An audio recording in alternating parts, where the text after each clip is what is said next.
দলের মোট আয় হয়েছে 15,65,94,842। দলটির মোট ব্যয় হয়েছে 4,80,04,823। বন্ধুরা, আমরা দলের পক্ষ থেকে যে প্রতিবেদনটি এখানে উপস্থাপন করেছি, হস্তান্তর করেছি নির্বাচন কমিশনের সচিবের কাছে, সেখানে আমাদের দলের মোট আয় ব্যয় এটি সেখানে উদ্ধৃত আছে। দলের মোট আয় হয়েছে 15,65,94,842। আমি আবারও বলছি 15,65,94,842।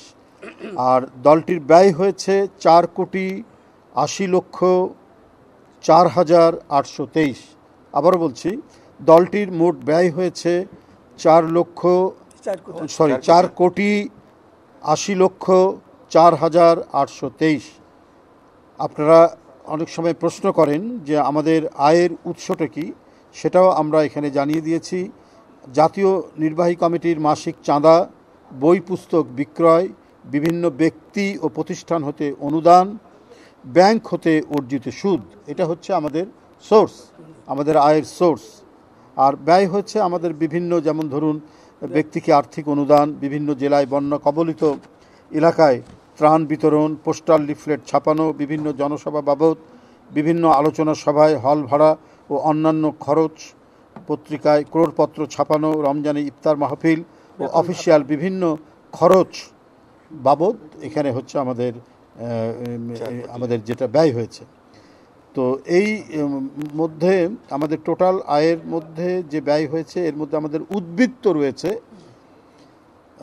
2024-এর পঞ্জিকা বছরের মোট উদ্বৃত্ত হচ্ছে 10,85,90,019 টাকা। আমি আবারও বলছি 10,85,90,019 টাকা, যা ব্যাংকে গচ্ছিত আছে। বন্ধুরা, নির্বাচন কমিশনের বিধান অনুযায়ী এটি প্রতি বছর 31শে জুলাইয়ের মধ্যে আমরা দলের আয় ব্যয়ের প্রতিবেদনটি এখানে জমা দেই। এটা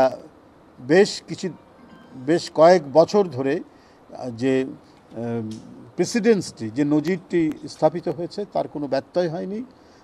সেইভাবেই আমরা এটা দিয়ে আসছি। এবং এই ক্ষেত্রে আমরা আয় কিভাবে আমাদের হয়েছে, আমরা কোন কোন খাতে ব্যয় করেছি, সেগুলো আমাদের পুঙ্খানুপুঙ্খ রূপে সেটি যে নিরীক্ষা অডিট যে রিপোর্টটি, সেই রিপোর্টটির মধ্যে সেটা উল্লেখ আছে। তো সুতরাং আমরা আপনাদের কাছে মোট এই জিনিসটি এখানে উল্লেখ করলাম, এবং আমরা আশা করি যে গণতন্ত্রের পথে হাঁটার যে প্রক্রিয়া, সে প্রক্রিয়ায় আমরা এবারে নির্বাচন কমিশনে এসে বাংলাদেশ জাতীয়তাবাদী দল বিএনপি আমাদের অডিট রিপোর্টটি এখানে জমা দিয়েছি।